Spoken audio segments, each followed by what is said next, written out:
এবার অন্নপূর্ণা যোজনার ৩,০০০ টাকা পেতে ৫টি নিয়ম আপনাদেরকে মানতেই হবে। যদি আপনি না মানেন তাহলে আপনার ব্যাংক অ্যাকাউন্টে অন্নপূর্ণা যোজনার এই ৩,০০০ টাকা কিন্তু ঢুকবে না। দেখবেন আপনার পাশের বাড়ির মহিলা তিনি অন্নপূর্ণা যোজনার ৩,০০০ টাকা পেয়ে গেছেন, তার ব্যাংক অ্যাকাউন্টে ঢুকে গেছে।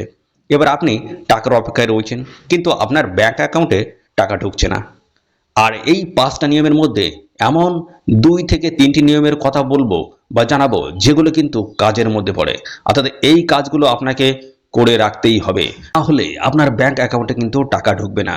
আপনারা জানেন সরকার বদলের পাশাপাশি লক্ষ্মীর ভাণ্ডার প্রকল্পের টাকায় চলতি মাসের কারোর ব্যাংকে কিন্তু এই টাকা ঢোকেনি, অর্থাৎ এই যে চলতি মাস, এই মাসে কিন্তু কারোর টাকা কিন্তু ব্যাংক অ্যাকাউন্টে ঢুকেনি। কারণ যেহেতু সরকার বদল হয়েছে, তবে চিন্তা করবেন না, জুন মাসের ১ তারিখ থেকে কিন্তু অন্নপূর্ণা যোজনার যে ৩,০০০ টাকা সেটা আপনার ব্যাংক অ্যাকাউন্টে কিন্তু ঢুকতে চলেছে। তবে টাকা পেতে হলে আপনাকে এই ৫টি বিষয় অবশ্যই মাথায় রাখতে হবে, আর তার মধ্যে কিছু কাজও করে রাখতে হবে। চলুন ভিডিওটা বেশি বড় না করে আমরা সংক্ষেপে আলোচনা করব যে এখানে আপনাদের কি কি বলা হয়েছে। ওকে, তো প্রথমত আপনাদেরকে জানাবো, এই অন্নপূর্ণা যোজনার ৩,০০০ টাকা পেতে হলে আপনাকে অবশ্যই পশ্চিমবঙ্গের একজন স্থায়ী মহিলা হতে হবে, অর্থাৎ স্থায়ী বাসিন্দা এবং মহিলা হতে হবে। অর্থাৎ আপনাকে একজন ভারতীয় নাগরিক সাথে মহিলা কিন্তু অবশ্যই হতে হবে, তবে কিন্তু এই প্রকল্পে আপনি আবেদন করতে পারবেন বা এই প্রকল্পের জন্য আপনি যোগ্য। এটাও কিন্তু একটা নিয়মের মধ্যে পড়ে, কারণ আপনারা এর আগেই দেখেছেন, আগের ভিডিওতে আপনাদেরকে জানিয়ে দিয়েছিলাম যে নারী এবং শিশু কল্যাণ মন্ত্রী অগ্নিমিত্রা পাল তিনি কিন্তু পরিষ্কারভাবে জানিয়ে দিয়েছেন, আপনি ভারতীয় নন, তাহলে তো আপনি এই প্রকল্পের সুবিধা পাওয়ার যোগ্য নন, আপনার ব্যাংক অ্যাকাউন্টে টাকা ঢুকবে না। তাই অবশ্যই পশ্চিমবঙ্গের একজন স্থায়ী মহিলা কিন্তু হতেই হবে, মানে বসবাসকারী, অর্থাৎ রাজ্যের স্থায়ী বসবাসকারী মহিলা এবং ভারতীয় কিন্তু অবশ্যই হতে হবে, তাহলে কিন্তু আপনার ব্যাংক অ্যাকাউন্টে এই টাকা ঢুকবে। এরপর দ্বিতীয় অপশনে আপনাদেরকে জানিয়ে দিই যে এই প্রকল্পের টাকা যদি আপনি আপনার ব্যাংক অ্যাকাউন্টে পেতে চান, তাহলে অবশ্যই আপনার ব্যাংক অ্যাকাউন্টের সঙ্গে আধার কার্ডের লিঙ্ক কিন্তু অবশ্যই থাকতে হবে, অর্থাৎ আধার লিঙ্ক ব্যাংক অ্যাকাউন্ট লাগবে, কারণ আধার লিঙ্ক ব্যাংক অ্যাকাউন্ট ছাড়া আপনার ব্যাংক অ্যাকাউন্টে কিন্তু এই প্রকল্পের টাকা ঢুকবে না। অর্থাৎ এই মুহূর্তে এবার আপনার মনে প্রশ্ন হতে পারে যে আপনার ব্যাংক অ্যাকাউন্টের সঙ্গে আধার কার্ডের লিঙ্ক আছে কিনা বা আধার সেটিং আছে কিনা, সেটা আমি কিভাবে চেক করব। তো আগেই এই নিয়ে আমরা কিন্তু ভিডিও বানিয়েছি, এই ভিডিওর ডেসক্রিপশন বক্সে কিন্তু ওই ভিডিওর লিঙ্কটা কিন্তু আমরা দিয়ে রাখছি, অবশ্যই আপনারা চেক আউট করবেন, আপনারা চেক করে নিতে পারেন, আধারের ওয়েবসাইট থেকে আপনারা দেখতে পারেন।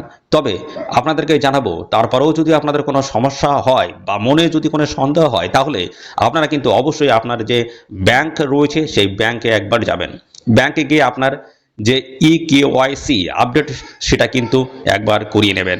ব্যাংকের স্যারদেরকে গিয়ে বলবেন, স্যার আমার ইকেওয়াইসি আপডেট আছে কিনা একটু চেক করে দিন। বন্ধুরা, অর্থাৎ ব্যাংকে যাওয়ার আগে অবশ্যই কিন্তু আপনি আপনার প্যান কার্ড, আধার কার্ড, ব্যাংকের পাসবই এগুলো নিয়ে চলে যাবেন।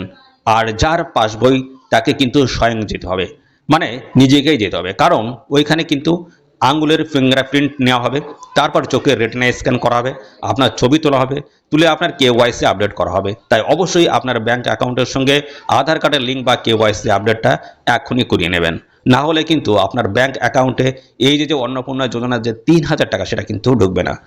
এরপর ৩ নম্বরে আপনাদেরকে জানিয়ে দিয়েছে, সমস্ত মহিলার নাম এসআইয়ের তালিকা থেকে সম্পূর্ণভাবে বাদ চলে গেলে, মানে ডিলেট হয়ে গেলে, সেই সমস্ত মহিলারা কিন্তু অন্নপূর্ণা যোজনার এই প্রকল্পের সুবিধা কিন্তু পাবেন না। ধরুন মারা গেছে বা ভারতীয় মহিলা নয়, তারা কিন্তু এই প্রকল্পের সুবিধা কিন্তু পাবেন না, ফলে সেই সমস্ত মহিলারা কিন্তু এই প্রকল্পের সুবিধা পাবেন না। তবে হ্যাঁ, যদি আপনার আন্ডার অ্যাডজুডিকেশন তালিকায় নাম থাকে, সেক্ষেত্রে আপাতত আপনার নাম কিন্তু বাদ যাবে না, আপনি এই যে অন্নপূর্ণা যোজনার আপাতত আবেদন কিন্তু করতে পারবেন। অর্থাৎ এই অন্নপূর্ণা যোজনায় কিন্তু আপাতত আবেদন করা যাবে যদি আন্ডার অ্যাডজুডিকেশনে যদি থাকে, ঠিক আছে। এবং এই প্রকল্পের টাকা পাওয়ার জন্য আপনি বিবেচিত হতে পারেন। যাই হোক, আপনারা কিন্তু অবশ্যই আবেদন করবেন। এরই মাঝে ছোট্ট একটা আপডেট দিয়ে দিই, অনেকে জানতে চেয়েছিলেন যে দাদা এই যে অন্নপূর্ণা যোজনার আবেদন করার জন্য যে বয়স সেটা কত লাগবে। দেখুন, এই মুহূর্তে গাইডলাইন পুরোপুরি কিন্তু আসেনি, অন্নপূর্ণা যোজনার জন্য আলাদা গাইডলাইন আসেনি। আর যেহেতু নারী এবং শিশু কল্যাণ মন্ত্রী অগ্নিমিত্রা পাল পরিষ্কার জানিয়েছিলেন যে লক্ষ্মীর ভাণ্ডার প্রকল্পে যে সমস্ত মহিলারা টাকা পাচ্ছিলেন তারাই কিন্তু অন্নপূর্ণা যোজনার সুবিধা পাবেন, ফলে লক্ষ্মীর ভাণ্ডার প্রকল্পের জন্য যে গাইডলাইন সেটা হয়তো মেনে চলা হতে পারে।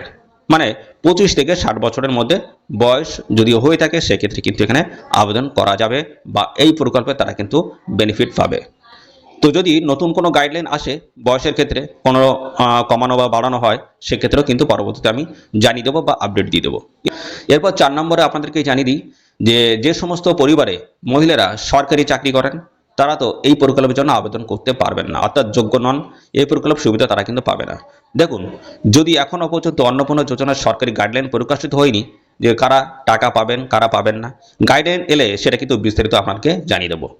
তবে এর আগে কেন্দ্র সরকার বলুন বা রাজ্য সরকার বলুন, যে সমস্ত প্রকল্পগুলো রয়েছে গাইডলাইনগুলো চলে এসেছিল আমরা সেগুলো প্রায় দেখেছি।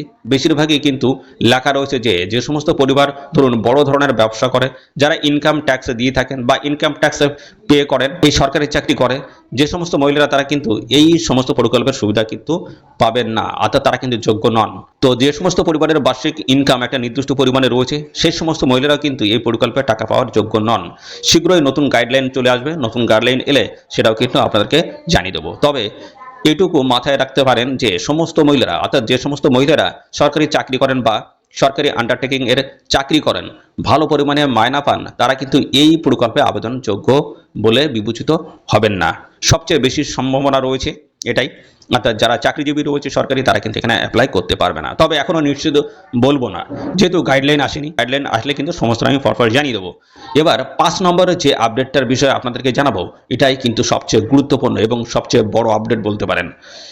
কেন বলছি? কারণ স্বয়ং মুখ্যমন্ত্রী শুভেন্দু অধিকারী তিনি নিজেই কিন্তু বলেছেন যে এই অন্নপূর্ণা যোজনার যে টাকাটা সেটা দেওয়া হবে ডিবিটির মাধ্যমে, অর্থাৎ ডিরেক্ট বেনিফিট ট্রান্সফারের মাধ্যমে। আর এই ডিবিটির লিঙ্কটা যদি আপনার ব্যাংক অ্যাকাউন্টের সঙ্গে না থাকে তাহলে আপনার ব্যাংক অ্যাকাউন্টে কোনোভাবেই কিন্তু টাকা ঢুকবে না। তাই অবশ্যই আপনাকে যেটা করতে হবে, আপনার ব্যাংকের সঙ্গে ডিবিটির লিঙ্ক চেক করতে হবে। আর যদি না করে থাকেন তাহলে এক্ষুনি করে নেন। তা আমি কিন্তু এই টাইপের কিন্তু ভিডিও অনেকটাই দিয়ে দিচ্ছি, আমার এই চ্যানেলে আপলোড করা রয়েছে, এক্ষুনি গিয়ে দেখে নিন। তো চেক কীভাবে করবেন বা ডিবিটি লিঙ্ক অনলাইনে কীভাবে করবেন এই নিয়ে আমাদের কিন্তু বন্ধুরা অলরেডি কিন্তু ভিডিও দেওয়া রয়েছে, এখনই দেখে নাও। তো আমি কিন্তু কমেন্ট সেকশনে এবং পাশাপাশি আমাদের ডেসক্রিপশন বক্সে কিন্তু আমি লিঙ্কটা দিয়ে দেবো, এখনই গিয়ে সেই ভিডিওটা দেখে নেবেন।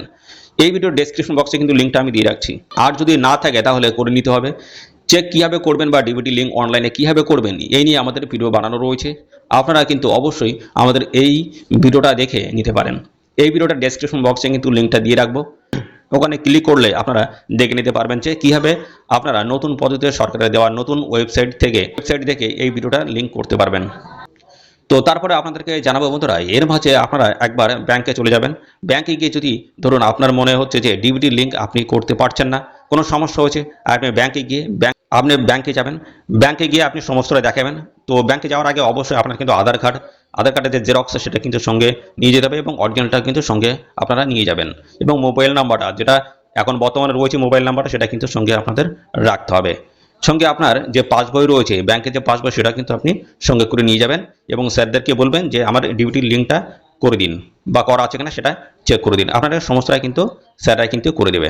ওকে, তো ব্যাংক থেকে আপনাকে একটা ফর্ম দেওয়া হবে, ওই ফর্মটা কিন্তু আপনাকে ফিল আপ করে জমা করতে হবে। তারপরে স্যারেরা কিন্তু আপনার ফিঙ্গারপ্রিন্ট বলুন বা অন্যান্য যে সমস্ত বায়োমেট্রিক আপডেট বলুন সেগুলো করিয়ে নিয়ে আপনার ডিবিটি লিঙ্কটা করে দেবে এবং অ্যাক্টিভও করে দেবে। হ্যাঁ, আরেকটা বিষয় বলছি যে যাদের এই কেওয়াইসি আপডেট নেই তারাও কিন্তু ব্যাংক থেকে করিয়ে নেবেন, তাহলে আশা করি কোনো সমস্যা হবে না। আবারও বলছি, আপনারা যদি ব্যাংক অ্যাকাউন্টের সঙ্গে ডিবিটি লিঙ্ক থাকে তাহলে আপনাকে করার দরকার নেই, সেটা আপনাকে চেক করতে হবে যে আপনার ডিবিটি লিঙ্কটা আছে কিনা। মানে ধরুন লক্ষ্মীর ভাণ্ডার প্রকল্পে আপনি টাকা পাচ্ছিলেন এবং সেখানে যে অ্যাকাউন্ট দিয়েছে অন্নপূর্ণা যোজনার আপনি অনলাইনে আবেদন করবেন জুন মাসের 1 তারিখে টাকা পাওয়ার জন্য, যদি নতুনভাবে আবেদন করতে চান তো সেখানে আপনি যে ব্যাংক অ্যাকাউন্টটা দিতে চাইছেন তার সঙ্গে ডিবিটি লিঙ্ক আছে কিনা অবশ্যই আপনি চেক করে নেবেন। আবারও বলছি, কীভাবে চেক করবেন এই নিয়ে আমাদের কিন্তু ভিডিও দেওয়া রয়েছে এই চ্যানেলে, অবশ্যই গিয়ে দেখে নেবেন। তো এই 5টা আপডেট তো আপনাদেরকে জানালাম। তো এই 5টা আপডেটের মধ্যে কয়েকটা আপডেট রয়েছে যেগুলো আপনাকে করতেই হবে, তো তবেই কিন্তু আপনার ব্যাংক অ্যাকাউন্টে কিন্তু টাকা ঢুকবে। তো অবশ্যই আপনারা না করে থাকলে এখনই করে নেবেন। আর অনেকে বলেছিলেন যে দাদা অনলাইনে ডিবিটি লিঙ্ক করার পর বা এক ব্যাংক থেকে অন্য ব্যাংকে ট্রান্সফার করার পর আমাকে কি আবার ব্যাংকে গিয়ে সেটাকে অ্যাক্টিভ করতে হবে বা আপডেট করতে হবে? তো দেখুন, অনলাইনে যখন আমরা ডিবিটি লিঙ্ক করেছি তখন আমরা যখন চেক করেছি তখন কিন্তু আমাদের যে ডিবিটি লিঙ্কটা হয়ে গেছে বা আমি ধরুন এক ব্যাংক থেকে অন্য ব্যাংকে করেছি বা নতুনভাবে করলাম, সেটা কিন্তু যখন সাকসেস হয়ে যায় সেই ক্ষেত্রে কিন্তু সেখানে দেখিয়ে দেয় যে আপনার ডিবিটি লিঙ্কটা হয়ে গেছে। তারপরেও যদি আপনার মনে হয় যে আমি ব্যাংকে যোগাযোগ করব, সেটা আপনি করতে পারেন। সেটা আপনি অবশ্যই চেক করে নেবেন যে আপনার ডিবিটি লিঙ্কটা অ্যাক্টিভ হয়েছে কিনা। যদি তো এই অন্নপূর্ণা ভান্ডার নিয়ে পরবর্তী যদি কোনো রকমের অফিসিয়ালি আপডেট আসে, সবার আগে কিন্তু আমাদের এই চ্যানেল থেকে আপনারা জানতে পারবেন। তার জন্য অবশ্যই চ্যানেলটিকে সাবস্ক্রাইব করে রাখবেন আর সাথে থাকা বেল আইকনটি ক্লিক করে নোটিফিকেশন অল করে রাখবেন। লেটেস্ট অফিসিয়ালি আপডেট সবার আগে আমাদের এই চ্যানেল থেকে পেয়ে যাবেন। তো আজকের এই ভিডিও এই পর্যন্ত, পরবর্তী আরও একটি নতুন ভিডিও দেখা হবে। ধন্যবাদ।